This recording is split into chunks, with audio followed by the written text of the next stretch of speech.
James is having shrimp taco. I'm having peas and rice with some spinach and leftovers from his tacos. I did a different thing here. I put them in hard taco shells with some mango and spinach and stuff. And we'll see how he likes that. Oh, and this is dandelion juice. It's the last of it for him for the season. And Wolfman and Peninsula. And these were both really bad. So I'll show you. The Victory Garden is behind. And, well, there's a whole lot of Victory Garden. I feel as though I'm in a greenhouse, with a convertible greenhouse with the roof down. Yeah, but that's not all the Victory Garden. So I'm putting Gotham on top of this, just to show you. Yeah. It's still better. But I'll mention that, you have some things you're wanting to do. I got lots of things, so we'll see if we get around to it. But these are two of the big ones. The naked puppets, that refers to that people were in various concentration and death camps and stuff like that, liquidation camps, whatever you want to call it. And then the army in Vietnam. Okay. So, but all these things are about war and stuff like that. So I apologize, but unfortunately, that's part of reality. More now since really 1945, it looks like. I'll apologize for my attire, but this is my gardening wear. And remember, I was listening to the CBC while we were in the car, and there was somebody talking about how, why do people always pick neutral colors for cars and this and that, and carpets? I can't actually remember that. I must have been concentrating. Yeah, they were talking about gray, why they want gray. And okay, these gray pants that I'm wearing, now, not to gross you out or anything, I've been wearing them every day I garden. They're gonna get dirty anyway, whatever, so I just keep wearing them. I go, I'm gonna garden today. Put on the gray pants. That's what you want to wear when your gardening is gray. And when I worked at the Calgary Zoo, I hadn't figured it out yet. I was quite young, but our pants, for our uniform, our pants were gray. And that's what sensible. You have to have when you're gardening, is gray, because honestly the dirt doesn't show up on it somehow. It dries out, like it looks really messy when it's on, and then it dries out and it doesn't look that bad. So if you're wanting to get colors for tiles in your house or carpet or whatever, what color's best? And it's even better if you have gray with a little mottling of brown and whatever in it, because then it really won't show up. The mess won't show up at all on it. And otherwise you're cleaning constantly, and who likes that? So you think camouflage gear would work? No, gray. Okay, well, some camouflage stuff. Okay, if it has gray. Kind of gray and brown grayish, and stuff. Yeah, brown and grayish green. You know, like it. Remember the Canadians when they went to war in Afghanistan in support of the Americans? They didn't have any gear, like for desert kind of gear. Like they had the wrong colors. I think they had the green stuff. So. Oh dear. Yeah. Somebody wasn't thinking that through. Well, so how do the crunchy tacos taste with the shrimp things in them? They're awesome. Good. These other ones, I started this one, but it's a little hot. Oh. I'd have to have some water. I forgot the water. Okay, James, you talk about your stuff you were going to talk about. I'll get the water. I can't believe I forgot it.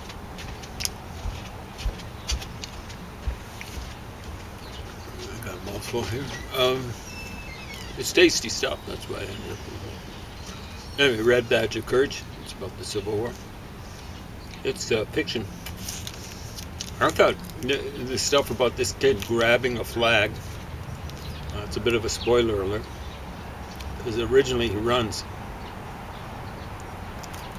and apparently that happened with a lot of recruits. Probably still happens. Or just not, you know, this Civil War. Remember, I didn't really get in an argument with someone. It was all one-sided. I was just presenting my view of things. And I consider the Civil War the first modern war. It was amazing the things that were happening in it that anticipated by almost 50 years World War I. Trench warfare, huge trench entrenchments around places like Atlanta and Richmond, and then entrenchment out in the field because they were dealing with cannons, and both sides were fairly technically advanced, although the received opinion seems to be that the United States really didn't have their industrial revolution until after the Civil War, just after. But they had armored ships going against each other. The Monitor and Merrimack were the famous ones, but those were basically just the first. I think it was in the Hampton Roads area or something like that, by Norfolk, Virginia. There's a whole bunch of cities there. It looks to be, even now, the head of the center, I should say, the Navy on the eastern coast of the United States. I think San Diego would be the equivalent over on the west coast of the Pacific. But they had apparently several different armored ships after the Monitor and Merrimack. So cannons, trenches, I mean serious cannon stuff. So it was tough at the end. I think it was something like a 10-month. I read somewhere it was 11-month, but maybe 10 months, maybe a little less than that. Siege of a place called, I think it's Petersburg,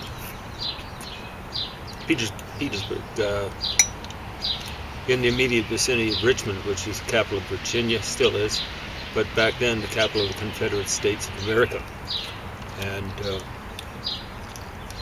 it was serious stuff, Grant, who was leading the Union Army at that point in time, ever so occasionally made the mistake of trying to take the initiative.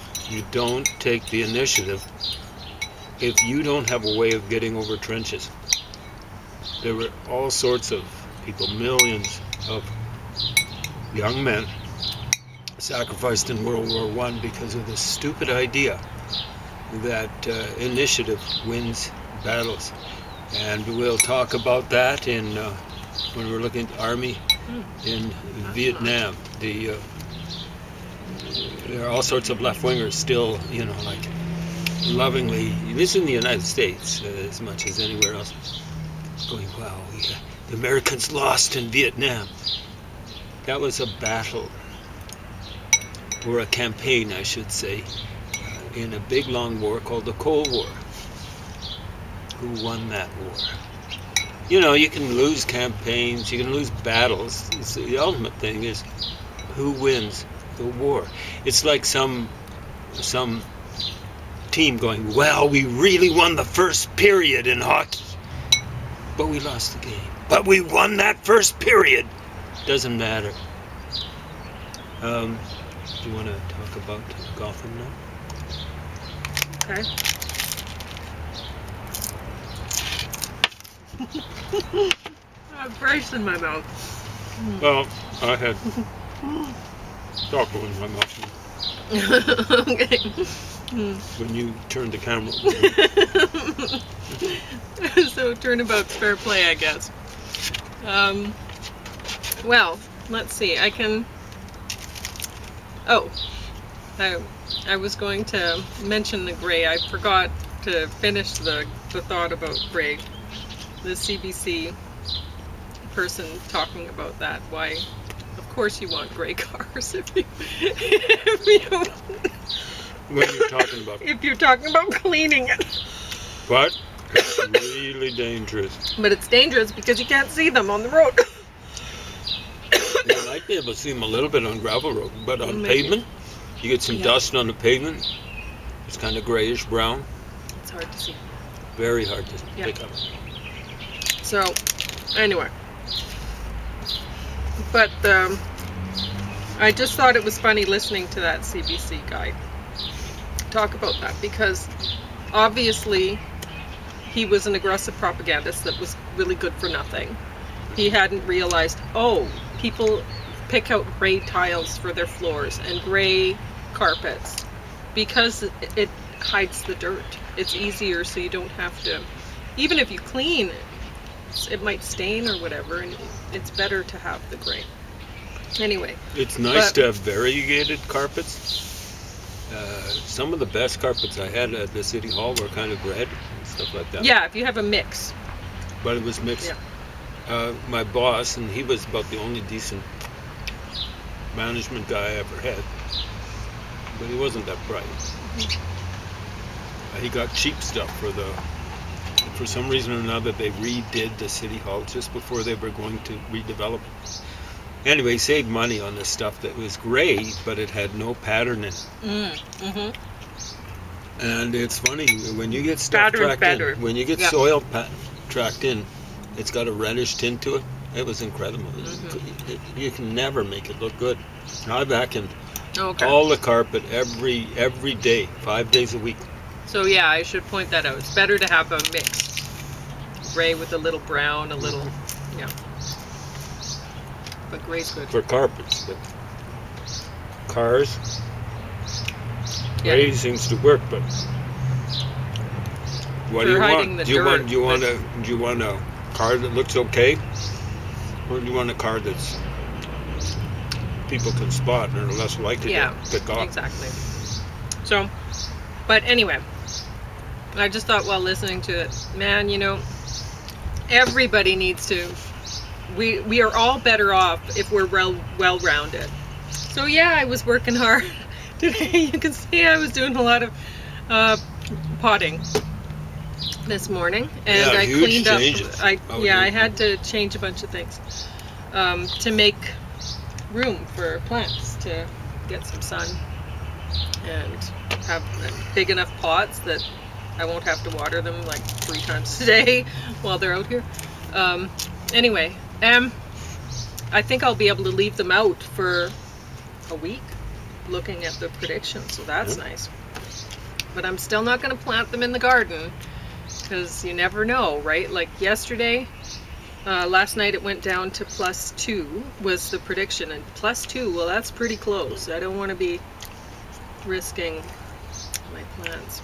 You took your chance with 4? I've done it before. I've planted them out at the beginning of May and had success. Well, you're taking a chance. We're taking chances. And you put into so much work into potting them. Yeah. You don't want to waste that. No. effort. At the end of the season, you try to stretch it out, and you might be thinking, oh, well, I cover my plants at the end of the season. I can do it at the beginning. And whatever, I've seen people use the plastic milk jugs for greenhouses and stuff like that. And it's like, okay, you could, or you could just wait and plant them out later because they're really not going to grow very much. It's pretty cold nights and stuff, so anyway, so plants need heat, like during the daytime too. Yep. But it's good to be well-rounded, what I was saying. So I don't think that I think that when everybody should be going to school, if they are mentally able to go to university and stuff like that, everybody should be. Everybody should be going to university or college or whatever until they're 25 years old. And it should be covered by the government to go to various school. governments. Yeah. That having been said, because the universities have got to pull up their socks. They've been actually forces for reaction for decades now. It's over a century, really. And then when everyone is young, everybody should be doing some sort of physical work. Everybody. Not just the poor people who don't have any other option. They can't go to university because they don't have the money or whatever. But no, everybody should be doing physical work when you're young. It's good for you. It helps out with brain functioning. It helps society. the only people who are teaching at university should be 45 years and older. It shouldn't be just for some elite that they get out of university and then they start teaching at a university. That's ridiculous. But whatever. So I don't know where I was going. Oh, the gray. So I was thinking when I was listening to that CBC host talk about people picking out neutral colors, and it's like, well, you know, white walls or cream colored walls or whatever, yeah, it looks clean.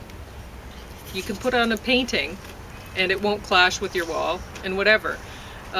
So like clean. People like things to look clean, and a lot of people don't have the time to actually be cleaning constantly, and they don't have the money to be hiring people to clean for them. So that's it. But the CBC host, he would never have known that, because here he is, an aggressive propagandist who probably he went to university and then he went straight into working for the CBC as a host or whatever, and he has no idea what living is actually like, you know, having to work and live. He has no clue. So here he's doing this show, and gosh, who is he doing it for? You know, I guess other people like him that have no idea what life. So I think it was John Ruskin who said in the Victorian era, I know you were going to say that.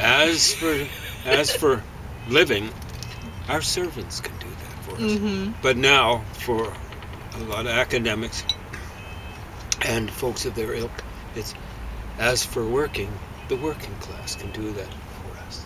Mm-hmm. We'll do the thinking thing, and we'll use them as cannon fodder when we have our little revolution that'll put us in power. Oh, anyway. Now, the end of season 2 started getting a little weird. You're listening to Hugo Strange. He's like, oh, we don't want to get the people in the basement to get loose into it. And it's like, huh? What he was just talking about, he was, throughout the season, he was putting people into releasing these his creations into society, right? So what's the change? I don't understand. There's no rationale for why he's changed his attitude or whatever in this at the end of season 2. And so you're kind of going, okay, what's going on here? But then season 3, it gets a little bit even worse that way, because you have what can they do about Bruce Wayne? They've cast him, they have to deal with it. But they've decided to age Poison Ivy somehow. So something's happened to her, and she's all of a sudden, she's went through some sort of a metamorphosis or something, and she's a different person. Because they must have realized, oh wait, the actress we got, she's just not up to it, you know? And so they turned her into a hot Poison Ivy woman instead of a young Poison Ivy girl who wasn't able to really act. So that's okay, whatever. I mean, it's superhero stuff, so you kind of go, yeah, okay. Anything can happen. Exactly.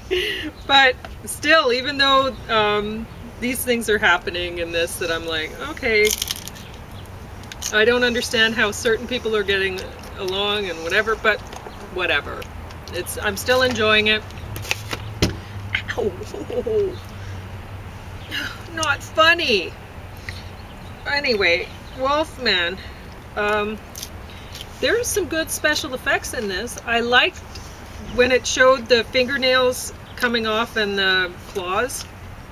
That was pretty cool. But honestly, I just didn't care for it that much. So I love the scenery though. So that's pretty bad when you talk about special effects and scenery. Yeah. It means it doesn't have much going on. It really did.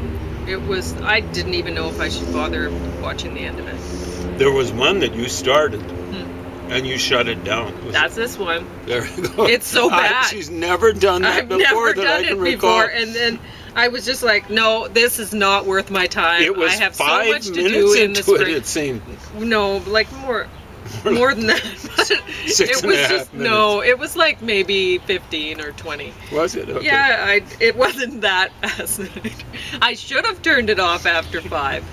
But anyway. I was shocked. I thought, Yeah. oh man, she's feeling sick or something like that. But maybe she was. I mean, I was looking at the Korean scenery and going, oh yeah, it looks nicer than I thought it would or whatever, because There's lots of mountains there. so many people, I thought, how could you have such nice scenery where you don't have any indication that there's people right behind, like in the scenery?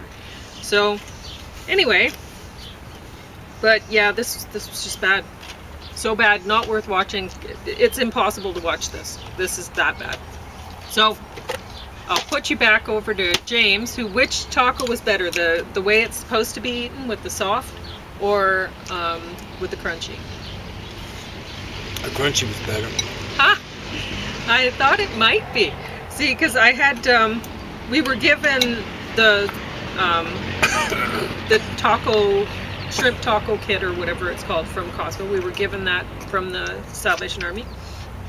And then we were also given mangoes. And I thought, because I had some of the crunchy shells. She thought good. And we had some spinach left over still, which I'm going through here. And some salsa, regular salsa. So I thought, and yellow bell peppers, that they were really wrinkly. But I thought, I wonder if this will be good. And apparently it was. So there you go. Mangoes. Tacos. Also, there's jalapenos there. Oh, the jalapenos. I can take them out and not give them to you the next time you want. So go ahead and tell us about war.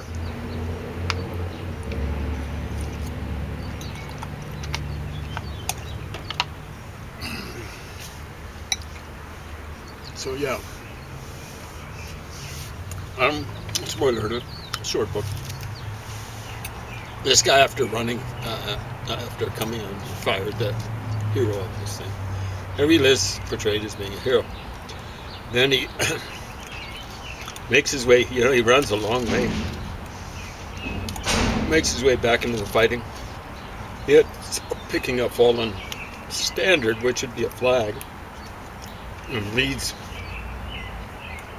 people he's on the right side, the proper side, the Union side, leads them in a charge. And apparently it's a big thing to capture standards, like you lose a flag and to the opposition, and it's awesome. And you'd kind of lead, you're really brave because you're kind of like a target. You're carrying the American flag. Apparently the rebels were better shots. I guess they were raised, many of them, shooting squirrels and stuff like that. Probably still that way.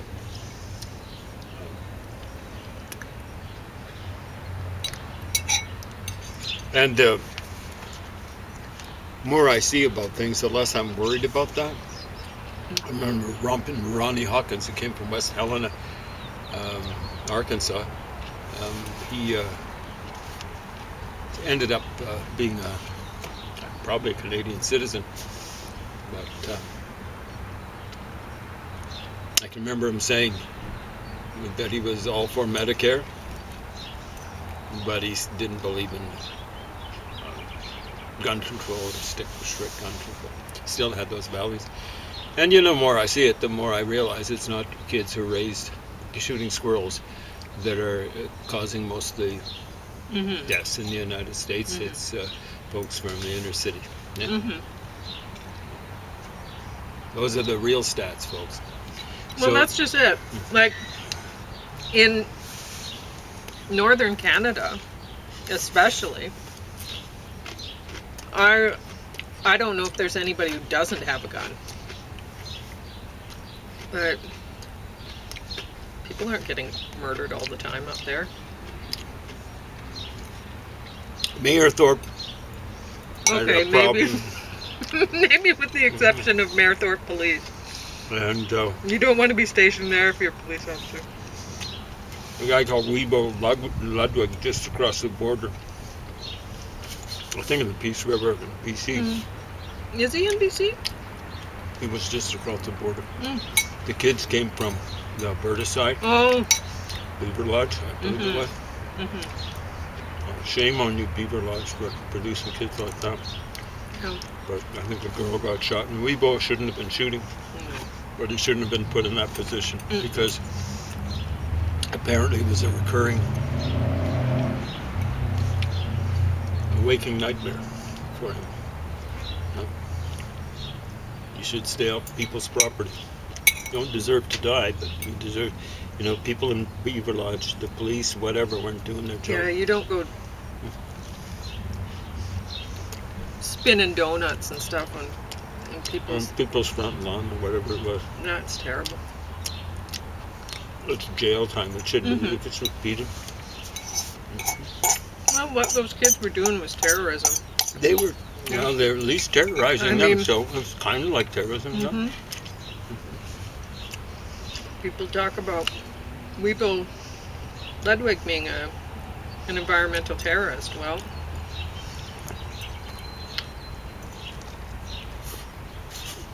anyway. Well, when you harass people to that extent, something like terrorism. Speaking of terrorism, the army in Vietnam, I approached this with a great deal of trepidation. It comes from the Johns Hopkins University Press.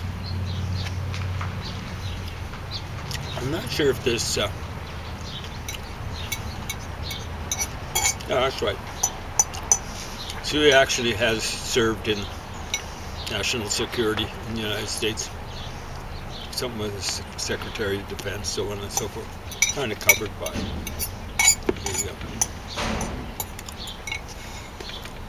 a price sticker.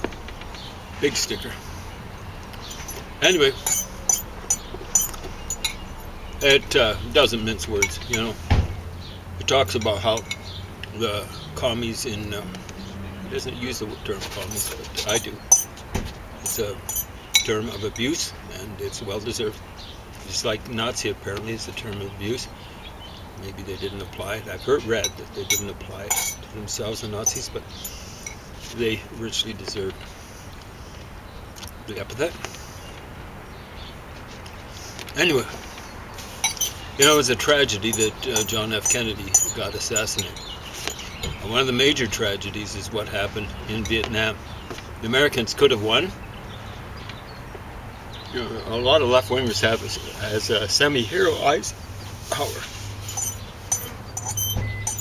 Dwight D. Eisenhower, because he made a famous speech warning about the military-industrial complex. Time for him to make a speech like that would have been 1953 when he took over, but it was actually in 1960. So he actually was just like a lame duck president, because John F. Kennedy already been elected. He hadn't taken over power.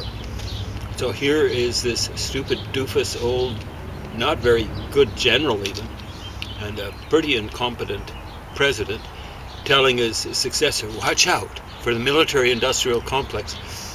And what Eisenhower done in between golfing and Lord only knows what else and snoozing, he basically let the CIA get out of